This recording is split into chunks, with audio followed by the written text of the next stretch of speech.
தனித்து செயல்படுறதே ஒரு சூழ்ச்சியா, அவன்லாம் கெட்டவனான்னு கேட்டா, இங்க நம்ம எல்லாருமே இண்டிவிஜுவல்ஸ், எல்லாருக்குமே ஒரு யூனிக்னஸ் இருக்குது, எல்லாருமே தனித்தனியா தான் செயல்படுறோம். ஒரு XRY மாதிரி நீ உன் வாழ்க்கைய வாழன்னு சொன்னா அதை விட ஒரு பெரிய சைக்காலஜிக்கல் லெவல்ல, ஈவன் சோசியல் லெவல்ல ஒரு பெரிய தாக்கத்தை எதுவுமே இருக்க முடியாது. இப்ப ராம் சொல்ற மாதிரி தான், இவங்கள மாதிரி ஏன் நீ இல்லைன்னு கேட்கறதே ஒரு ஒரு விதமான டெரரிசம் தான். அது நம்ம அதுக்குள்ள இருக்க போகவே முடியாது. இப்ப ரைட் விங் திரும்ப திரும்ப அதை தான் கன்ஸ்ட்ரக்ட் பண்றாங்க. ஒன் ஹோமோஜினஸ் ஸ்ட்ரக்சர், அதாவது எல்லாருக்கும் ஜெனரலைஸ்டா ஒரே ஒரு ஸ்ட்ரக்சர், அது கல்வியா இருக்கட்டும், வேலை வாய்ப்பா இருக்கட்டும், இல்ல வாழ்வியல் முறையா இருக்கட்டும். இந்த ஹெட்ரோஜினஸ் அப்படின்றது இருக்குல்ல, மல்டிபிளா நிறைய அப்படின்றது இருக்குல்ல, டைவர்ஸ் இருக்குதுல்ல, அதை ஒழிச்சு கட்டிட்டு ஒன்னஸ் அப்படின்ற ஒரு இடத்துக்குள்ள கொண்டு போயிட்டு அந்த ஒரு விஷயத்துக்குள்ள எல்லாத்தையும் அடக்கிட்டா எல்லாருமே அவங்களோட தலைமை ஒண்ணு இருக்குல்ல.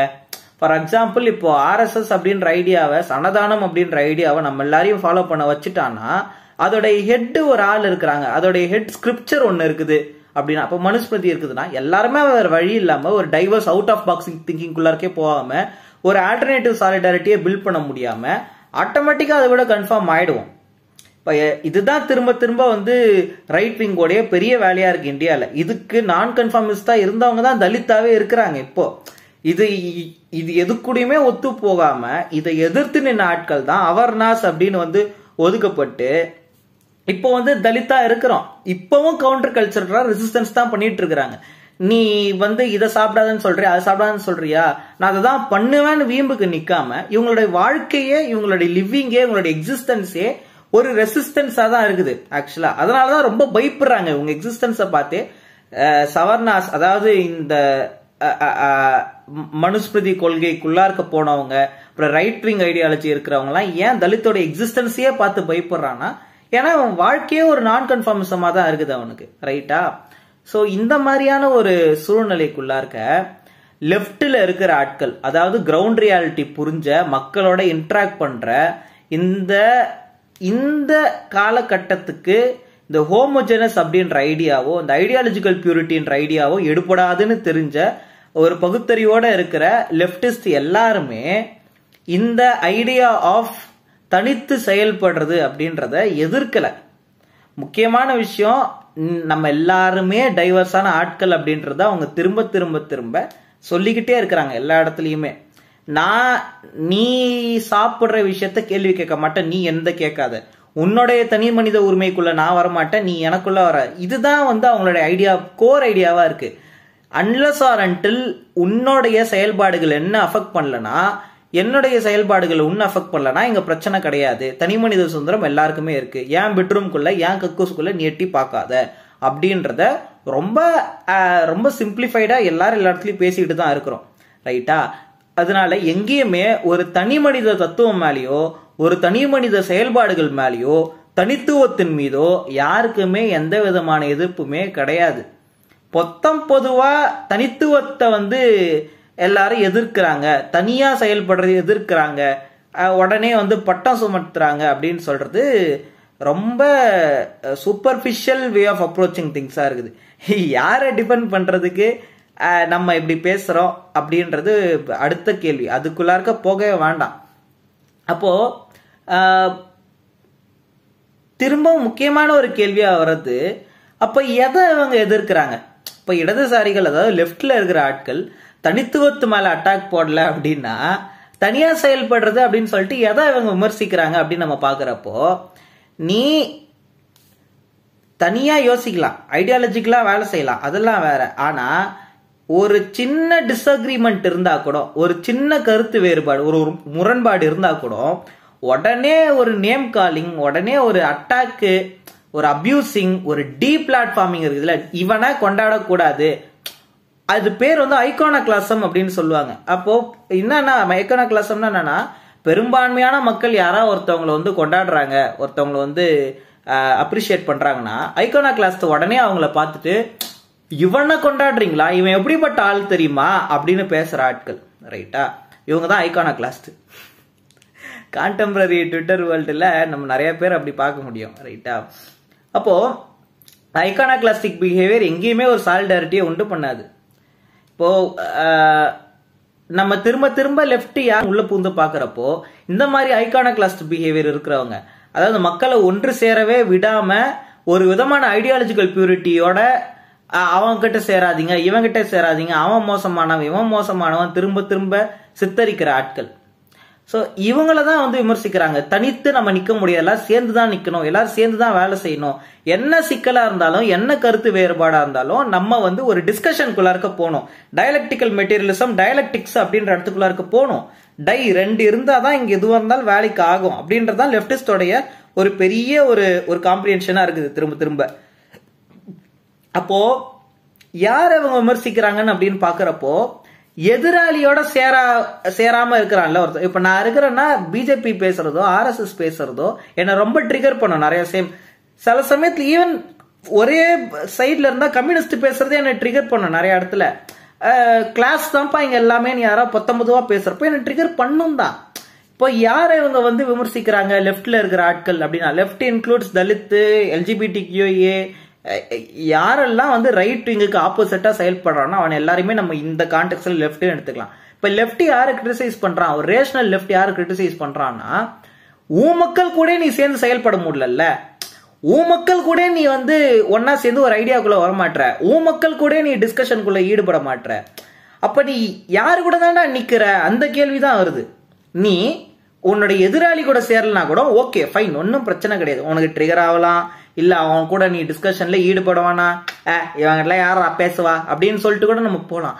ஆனா உன்னும் கூட உட்காந்துக்குன்னு நீ அனுபவிச்ச எல்லா எக்ஸ்பீரியன்ஸையும் அவனும் அனுபவிச்சு, நீ அனுபவிக்காத எல்லா டிஸ்கிரிமினேஷனையும் அவனையும் ஃபேஸ் பண்ணி, கிளாஸ் ரூம்ல இருந்து ரிசர்வேஷன் ஜோக் இது மாதிரி ஏகப்பட்ட மைக்ரோ மேக்ரோ அக்ரஷன்ஸை ஃபேஸ் பண்ணிட்டு ஒருத்தவன் வந்து பயணிச்சு வந்து நிக்கிறான்.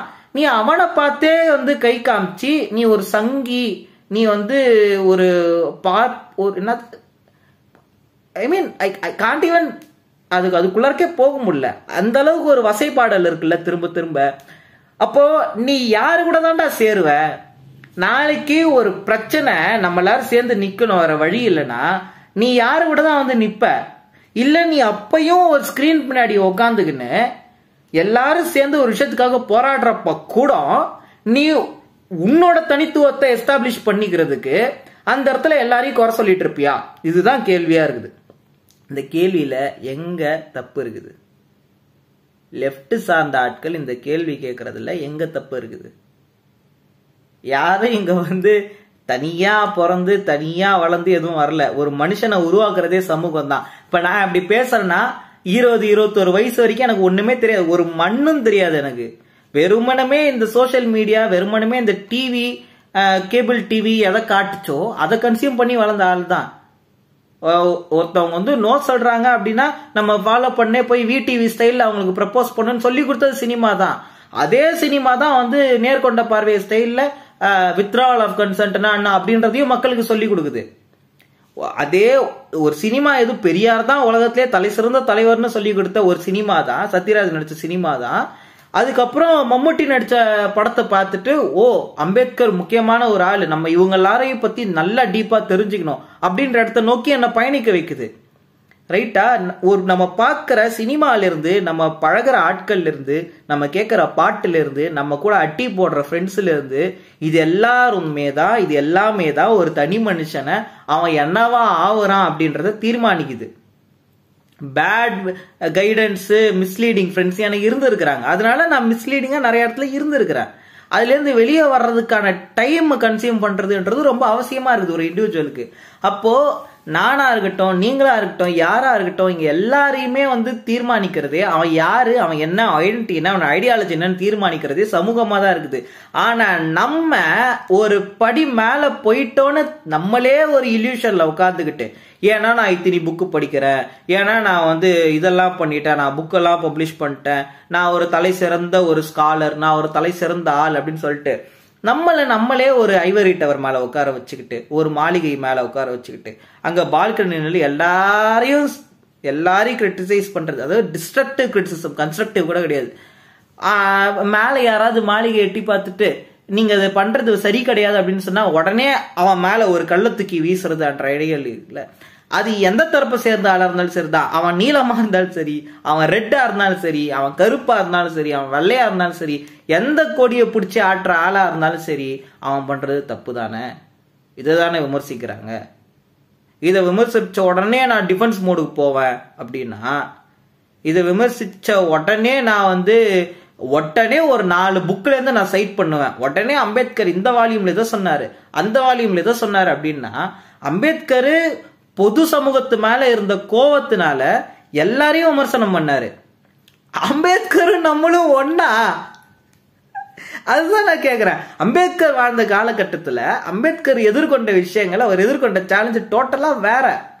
வெயிட்டிங் ஃபார் விசா புக்ல அவர் எழுதுறாரு அழகா, நான் ஒரு ஒரு ஒரு முஸ்லீம் லொக்காலிட்டி இடத்துல போயிட்டு முகம் கழுவுறதுக்கு அதுக்கு போறேன், என்ன உள்ள விடல அப்படின்னு சொல்லிட்டு அத நம்ம சைட் பண்ணி காமிச்சிட்டு, இதோ பாத்தீங்களா முஸ்லீம்லாம் கெட்டவங்க அப்படின்னா, நம்ம இந்த டைம்ல பிஜேபி அரசு எதிர்க்காம நம்ம போய் அவங்களோட கை கோத்து தானே நிக்க முடியும். இல்ல இது எதுவுமே வேணாம்ப்பா, அம்பேத்கர் அப்ப எழுதுனதுதான் இப்பயும் இருக்குது, பெரியார் அப்ப எழுதுனதுதான் இப்பயும் இருக்குது, ஸ்டாலின் அவங்க எழுதுனதுதான் இப்பயும் இருக்குது அப்படின்னு சொல்லிட்டு நம்ம contemporary ground grass root reality இன்னைக்கு என்ன அப்படின்னு பார்க்காம யாரோ முக்கியமான ஆட்கள் என்னைக்கோ எழுதின விஷயத்தை சைட் பண்ணி நம்ம ஒரு வெறுப்பு உணர்வை நமக்கு மத்தியில உருவாக்கிக்கிட்டு இது எந்த இடத்துல யாருக்கு கன்ஸ்ட்ரக்டிவா போய் நிக்கும்? இல்ல என்ன நானே ஒரு தலைவனா காமிச்சிக்கிறதுக்கு நான் இப்படி பண்ண போறேன், நான் அம்பேத்கர் வழியில தான் போறேன், நான் புத்தர் வழியில தான் போறேன், நான் கருணாநிதி வழியில போறேன், அண்ணாதுரை வழியில போறேன், எம்ஜிஆர் வழியில போறேன், நான் ஸ்டாலின் வழியில போறேன், நான் லெனின் வழியில போறேன், நான் சேகுவாரா வழியில போறேன், நான் ஃபிடல் காஸ்ட்ரோ வழியில போறேன் அப்படின்னு சொல்லிட்டு நம்ம லைனா ஒரு பட்டியலை போட்டு, லைனா ஒரு லிஸ்ட் போட்டு இவங்கள மாதிரிலாம் நான் இருக்க போறேன்னா, நீங்க தான் உண்மையிலே தனித்துவத்தை இழந்த ஆளா இன்னைக்கு நிக்கிறீங்க. நீங்க தான் உண்மையிலே உங்களுக்குன்னு சுயம்னு ஒண்ணு இல்லாம, உங்களோட ஐடியாலஜி என்ன அப்படின்றது இல்லாம, நீங்க இந்த கிராஸ் ரூட் ரியாலிட்டிக்கு எப்படி வேலை செய்ய போறீங்க, எப்படி மக்களை ஒன்றிணைக்க போறீங்க, எப்படி உங்களுடைய முக்கியமான ஒரு த்ரெட்டா இருக்கிற விஷயத்தை எதிர்த்து போராட போறீங்க அப்படின்ற எந்த சிந்தனையும் இல்லாம, தனித்துவம் இல்லாம, ஒரு தனித்து செயல்படுற கெப்பாசிட்டி இல்லாத ஒரு ஆட்களா இருக்க போறீங்க. இதுதான் யதார்த்தம். இது கன்ஸ்ட்ரக்டிவ் கிரிட்டிசிசம், டிஸ்ட்ரக்டிவ் கிரிட்டிசிசம்லாம் தாண்டி இது ஒரு மனசு கஷ்டப்படுற ரொம்ப மனசு கஷ்டப்படுற மாதிரியான ஒரு விஷயம். நான் சில அமைப்புகளை, சில நபர்களை விமர்சிக்க கூட வேண்டாம், அவங்கள ரொம்ப எங்கேயோ இந்த சவஞ்சி விளம்பரம் அனிதா நான் டாப்பில் உட்கார வச்சுக்கிறேன்ற மாதிரி சில அமைப்புகளை, சில ஆர்டிஸ்டை, சில கிரியேட்டர்ஸை, சில இண்டிவிஜுவல்ஸை, சில பப்ளிக் இன்டெலெக்சுவல்ஸை, அந்த மாதிரி ஒரு குறிப்பிட்ட செட் ஆஃப் பீப்புளை ஒரு மாதிரி டாப்பில் உட்கார வச்சிருக்கிறேன். அவங்க மேலே ஏகப்பட்ட கோபமும் ஏகப்பட்ட வருத்தமும் இருக்குது, ஏகப்பட்ட கிரிட்டிசிசம் இருக்குது. ஏன்டா அவங்க இப்படி பண்றாங்க அந்த மாதிரியான ஒரு கோபமும் ஒரு வருத்தமும் இருக்குது, எல்லாமே இருக்குது கலந்து. அதையெல்லாம் தாண்டி சேர்ந்து வேலை செய்யணும் அப்படின்ற ஒரு காரணத்துக்காக எல்லாத்தையும் மென்னு முழுங்கிட்டு கடந்து போய்கிட்டு இருக்கோம். ஏன்னா நம்ம வாழும் சூழல் அந்த மாதிரி. இந்த தெளிவு தான் மக்களுக்காக போராடுற ஒரு ஆளுக்கு ரொம்ப அவசியம். தனக்காக போராடுறவன் எப்படி வேணா இருக்க முடியும். தனக்காக போராடுறவன் ஒரு கோடு போட்டு நான் இந்த மாதிரி தான்ப்பா இருப்பேன் அப்படின்னு சொல்லிட்டு போக முடியும். ஆனா உண்மையிலே மக்களுக்காக போராடுற ஒரு ஆளு என்னைக்கா இருந்தாலும் தன்னோட ஐடியாலஜி, தன்னுடைய சுயம், தன்னோட தனித்துவத்தை கொஞ்சம் எடுத்து இப்படி கீழே வச்சுட்டு மக்களை தூக்கி மேலே வைப்பான். மக்களுக்கு எது சரி எது கெட்டது, யாரு கூட கை கொத்தா மக்களுக்கு நல்லது நடக்கும். எல்லாரும் விசிக பயங்கரமா விமர்சனம் பண்றாங்கல்ல மாறி மாறி. ஒரு அக்கா சொன்னாங்க ட்விட்டர்ல, இந்துக்களுக்காக திரும்ப குரல் கொடுக்க ஆரம்பிச்சிட்டாரு அப்படின்னு. அதாவது பல ராத்திரி, பல ஸ்ட்ரகிள்ஸ், நேரடியா ரத்தத்தை பார்த்து நேரடியா வெட்ட வரவன் குத்த வரவனெல்லாம் சமாளிச்சு ஒருத்தர் போயிட்டு எம்பியா உட்காந்து கள அரசியல் கிரவுண்ட் ரியாலிட்டி நின்று மக்களுக்காக நின்று இன்னைக்கு அத்தனை பேரு ரொம்ப குளோரிஃபை பண்ணல. திரும்பவும் ரொம்ப குளோரிஃபை பண்ணல. நான் திரும்பவும் விமர்சனங்களுக்கு உள்ளாக்கப்பட வேண்டிய ஒரு ஆள் தான். திரும்பவும் வந்து ரொம்ப ரொம்ப என்ன சொல்றது, புனிதன் அப்படின்லாம் நம்ம வந்து பட்டம் கொடுக்க முடியாது. ஆனா ஒரு மனுஷனுடைய பேரை சொன்னா, ஒரு அமைப்போட பேரை சொன்னா, இன்னைக்கு மக்கள் வந்து தலை நிமிர்ந்து நிக்கிறாங்கல்ல. அவர் இருக்கிறாருப்பா அப்படின்ற ஒரு நம்பிக்கை இருக்குது இல்ல. நான் ஆர்ட்டை கிரியேட் பண்றேன், அதை கிரியேட் பண்றேன், நான் புக்கு பப்ளிஷ் பண்றேன், நான் ரைட்டிங் பண்றேன், நான் வந்து எல்லாமே ஆர்கனைஸ் பண்றேன் அப்படின்னா, சினிமா பார்த்துட்டு மக்கள் என்டர்டெயின் ஆகுறாங்க, ஒரு உணர்ச்சி அவங்களுக்கு வருது. ஆனா அரசியல் தலைவர்களை பார்த்தா தான் மக்களுக்கு நம்பிக்கை வரும். நமக்காக குரல் கொடுத்து நமக்காக நிக்க ஒரு ஆள் இருக்கிறாங்க அப்படின்னு சொல்லிட்டு. அது ரொம்ப அவசியம். அப்படிப்பட்ட ஒரு தலைவரை, தலைவர்னா தலைவர் அப்படின்னு சொல்லல, ஒரு அரசியல் கட்சியோடைய ஒரு நிர்வாகி, ஒரு தலைவரை நம்ம வந்து எந்தவித யோசனையும் இல்லாத அவதூறா பேசுற ஒரு விஷயம் இருக்குது இல்ல, இதெல்லாம் யாருக்குமே வந்து அடுக்காது. இதுதான் வந்து லெப்டிஸ்ட் விமர்சனம் பண்றாங்க. உங்க மக்கள் கூட நீங்க சேர்ந்து வாழ முடியலையே ஏன், உங்க மக்கள் கூட சேர்ந்து நீங்க போராட மாட்டீங்களே ஏன் அப்படின்னு சொல்லிட்டு. அவருக்கு தெரியாதா எது ஐடியாலஜி, எது சரி தப்பு அப்படின்றது? அவர் சந்தர்ப்பவாதியா இருந்தா அவர் யார் கூட வேணா போய் சேர முடியும்ல. 2 சீட்டு 3 சீட்டுக்காக எதுக்கு டிஎம்கே கூட வந்து கூட்டணி வைக்கணும்? மக்களுக்காக அப்படின்னு பாக்குறப்போ மக்களை தூக்கி கொஞ்சம் மேல வச்சுட்டு ஐடியாலஜியை கொஞ்சம் சரி ஓகே காம்ப்ரமைஸ் அவசியமா இருக்கு அப்படின்னு சொல்லிட்டு கடந்து போறாங்க நிறைய இடத்துல. இந்த இடத்துலதான் உண்மையிலே யார் யாருக்காக பேசுறா, யார் யாருக்காக போராடுறா அப்படின்னு பார்க்க வேண்டியதா இருக்கு. ஒரு ஆர்டிஸ்ட் எந்த இடத்துலயுமே வந்து அப்பாலஜெட்டிக்கா இருக்கணும்னு அவசியமே கிடையாது. இப்ப நான் வெறுமனமே ஒரு ஆர்டிஸ்டா இருக்கிறேன்னா எனக்கு ஐடியாலஜிக்குள்ளோ இல்ல என் கிராஃப்ட்லயோ காம்ப்ரமைஸ் பண்ணணும்னு எந்த அவசியமுமே கிடையாது. நான் எதுக்கு காம்ப்ரமைஸ் பண்ணணும்? அவசியமே இல்லை. ஆனா நான் மக்களுக்காக போராடுற ஒரு ஆளா இருந்தா, மக்களுக்கு நல்லது நடக்கணும்னு யோசிக்கிற ஒரு ஆளா இருந்தா நிச்சயமா காம்ப்ரமைஸ் பண்ணணும். இவ்வளவுதான் கலை யதார்த்தம், இவ்வளவுதான் அரசியல் எல்லாமே. அப்போ இந்த கான்செப்டே நமக்கு வந்து ஒரு பைனரியை உருவாக்கி கொடுக்குது. யார் மக்களுக்காக பேசுறா, யார் தங்களுக்காகவே பேசுகிறா அப்படின்னு சொல்லிட்டு. தனித்துவம் அப்படின்றது, தனித்துவத்தோட மக்களுக்காக பேசுற ஆட்களும் இருக்கிறாங்க, தனித்துவத்தோட தனக்காக பேசுற ஆட்களும் இருக்கிறாங்க. இதுல தனித்துவத்தோட மக்களுக்காக பேசுற ஆட்களை யாரும் விமர்சனம் பண்ணல. தனித்துவத்தோட தனக்காக மட்டுமே பேசுகிற ஆட்களை தான் லெப்டிஸ்ட் விமர்சனம் பண்றாங்க. இது ரொம்ப ஃபண்டமெண்டலான, ரொம்ப பேசிக்கான அரசியல் புரிதல்.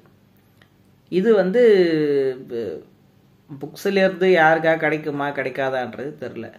மக்களை சந்திச்சு மக்கள்கிட்ட நேரடியா பேசி தான் அப்படின்றதுல இருந்து கொஞ்சம் இறங்கி வந்துட்டு அந்த மாதிரியான ஒரு என்ற ஒரு ஐடியா வந்து நான் தான் அப்படின்றது எல்லா மனுஷங்களுக்குமே ஏதாவது ஒரு கட்டத்துல வரும் போகும், தவிர்க்க முடியாத ஒண்ணு.